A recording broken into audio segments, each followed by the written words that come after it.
Hey loves, welcome back to my channel. So if you guys haven't already seen my most recent videos, I'll say video number 1 and video number 2, the welcome back video, and then I Kissed a Fraud episode 1, then I would strongly suggest checking out those videos so that you are brought up to speed on like what's been happening in my life. So this is I Kissed a Fraud episode 2, and so if you watched episode 1, then just to do a quick recap, March of 2020 is when I essentially like asked for the divorce, or like said I wanted a divorce.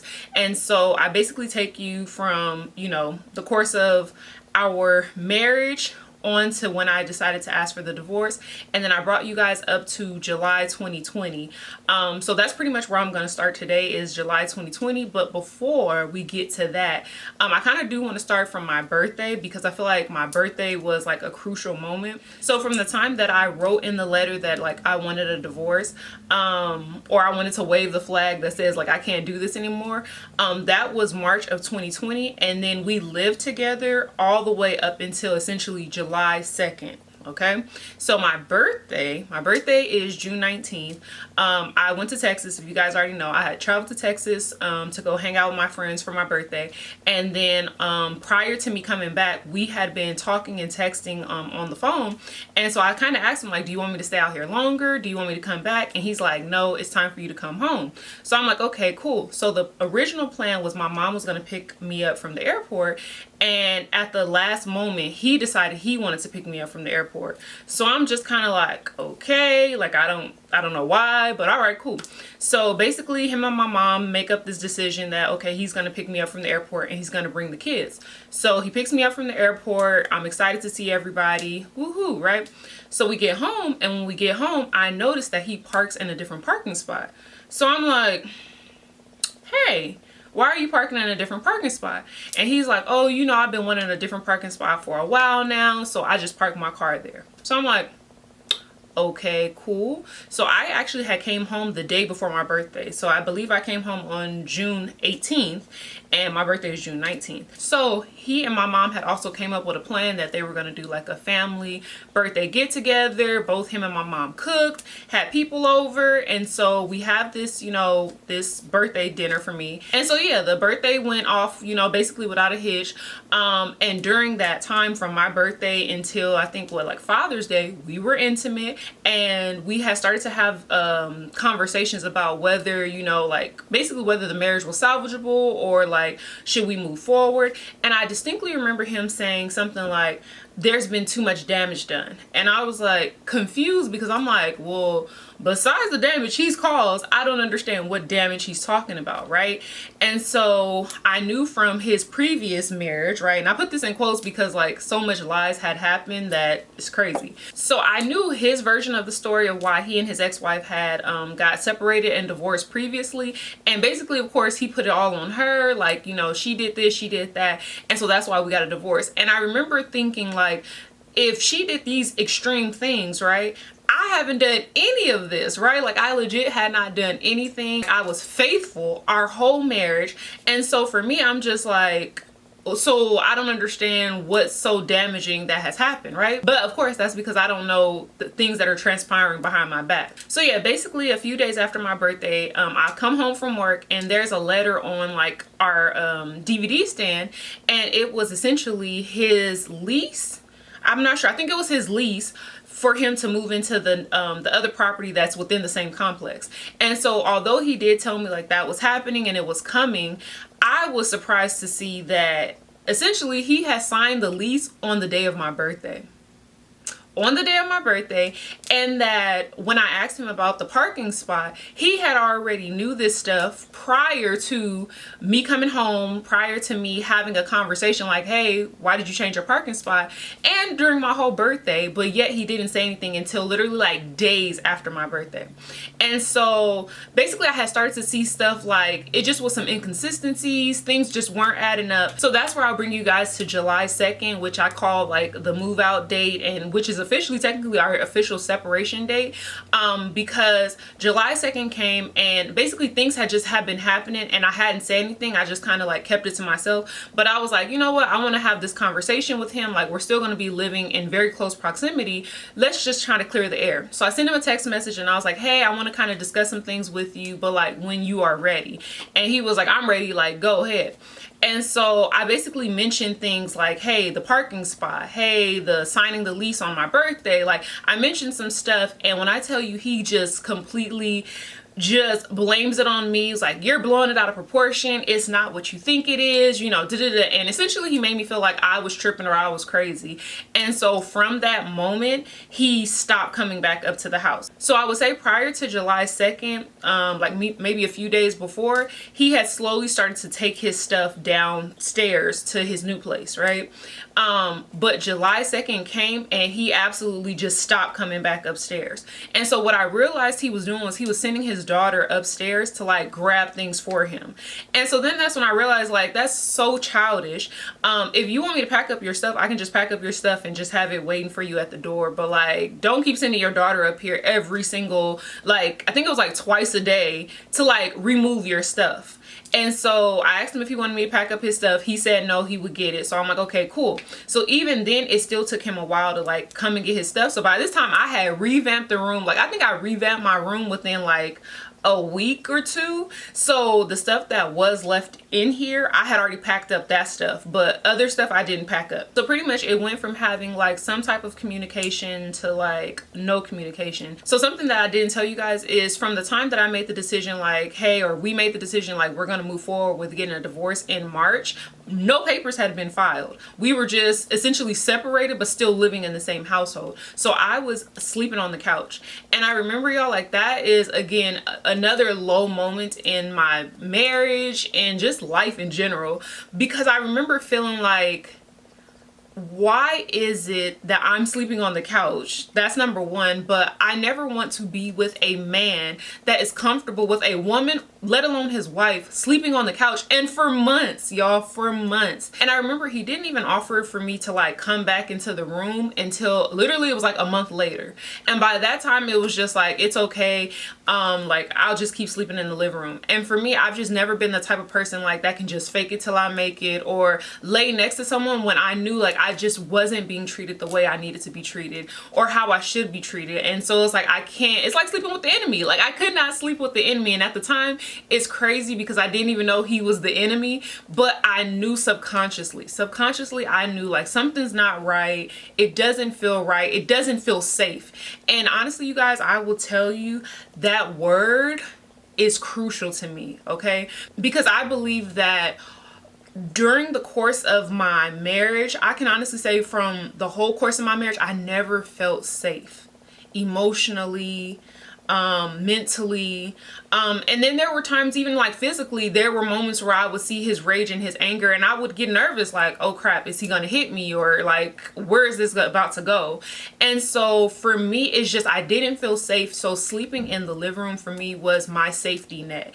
And it's crazy because my baby boy, he would sleep in the living room, although he had his own room and bed, but he would like want to sleep in the living room with me. And so it was just kind of like, okay, I'll let you sleep there. But yeah, it was hard. So the month of June is actually when I decided to move back into the room, because it was like, look, I got a bad back, my back hurt, I can't sleep on the couch any longer. So I did move back into the room, and then eventually that's when I told you guys how my birthday in June just kind of played out. So again, fast forward July 2nd, he stops coming back. He eventually does come pick up his things.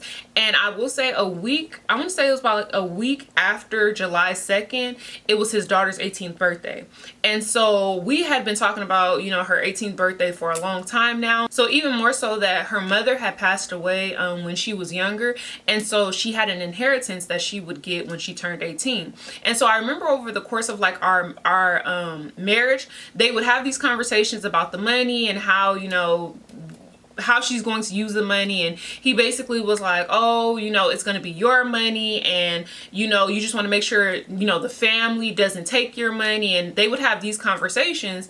And so her birthday comes, and although we're not living together, my son and I, we still give her like an 18th birthday celebration. I get her these huge balloons, I get her gifts. I just really wanted to, you know, celebrate her. And I remember we celebrate her, but it was like a rush. And she was like, oh, like my dad is about to take me to the bank. And so then I'm just like, okay. And I thought like, that's really weird and it's really odd to like take your daughter to the bank on her 18th birthday. But you know, hey, I can't make any decisions. And I knew the plan was for her to get a car. So it's just like, okay, cool, whatever. So I take pictures of her outside. I see he's waiting in the car. He doesn't speak. He doesn't roll down his window. He don't do nothing. So I'm just kind of like, okay, whatever. So they leave, and I know that she had received, I want to say, a little less than $50,000. And over the course of our, I won't even say the divorce, I want to say within the first 3 months of her receiving her money, he spent all her money. So yeah, basically I would find out that, you know, he was just using her money. He used her to furnish his new place. So yeah, I just started to find out this stuff, and I was like, if you would do that to your child, your own flesh and blood, like you would do that to anybody. You would do that to anybody. And so for me, it was just a really heartbreaking situation, because my child, you know, he's had his own money, and like I'm trying to prepare him for his future, for college or whatever he decides to do in life, and I'm trying to give him the tools. And to know that she could have been set up at least these first few years of like college or adulthood, but that was taken from her, was like completely heart-wrenching, especially because I had always dedicated myself to be, you know, her mother. Like, not just like, I knew her mother had passed away, so I was never going to replace her mother, but I wanted to like make her mom proud, you know, by taking care of her. And essentially she wasn't taken care of, she wasn't protected, and it was only so much that I can do because we weren't together anymore. So basically over the course of July, again, I started to just see stuff, I started to hear things, I started to just find things out. And so one of the things I remember is I had a tracker on both his daughter and my son's phone for when they went to school. You know, when they go to school, when they come home, like I need to know where my kids are, right? And so she still had the tracker on her phone, and I remember my phone used to like light up in the wee hours of the morning. So it would be like 10 o'clock at night or 4 o'clock in the morning or something like that, and it will say either she's leaving or she's coming. And so I'm just like, she's never used to do that when we lived together. Like, where is she going, right? And so one day I just decided, like, let me go into the app and see what's going on. And it told me like she's in Ontario, and I'm like, she doesn't have a car, she doesn't drive, so she can't be in Ontario by herself. Like, clearly he has to be in Ontario. And there were those days also his car wasn't there, so I knew like they had to be in Ontario. So I'm like, who's in Ontario?